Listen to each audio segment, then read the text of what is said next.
রাশিয়ার সঙ্গে ইউক্রেনের যুদ্ধ, ইসরায়েলের সঙ্গে আরবের যুদ্ধ, আমেরিকার সঙ্গে সারা পৃথিবীর যুদ্ধ। একটা কথা বুঝতে পারি না, এই যে ইউনাইটেড নেশন সিকিউরিটি কাউন্সিল কি করে? আমরা বারবার ধরে ওদেরকে বলি যে যদি কিছু করতে নাই বা পারেন তাহলে বসে বসে আর রুটি খাওয়া কেন, শ্বেতপত্র প্রকাশ করে ইউএনকে বন্ধ করে দিন।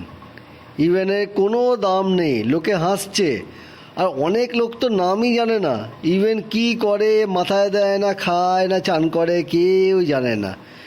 একটা সংস্থা যার কোনো অ্যাক্টিভিটিই নেই, আমেরিকা যা বলে সঙ্গে সঙ্গে গিয়ে কুকুরের মতো পা চাটে। এবার বন্ধ করুন ইউরোপের নাটো আর আমেরিকা, এদের দাদাগিরি লোকে আর সহ্য করবে না। একটা সংস্থা যার কোনো মানে নেই, তার জন্যে সব দেশ পয়সা দিয়ে এই লোকগুলোকে কেন পুষেছে আমরা কেউ বুঝতেই পারলাম না। কতবার ধরে ইউএনকে আমরা চিঠি লিখি, উত্তরও দেয় না, কাজও করে না।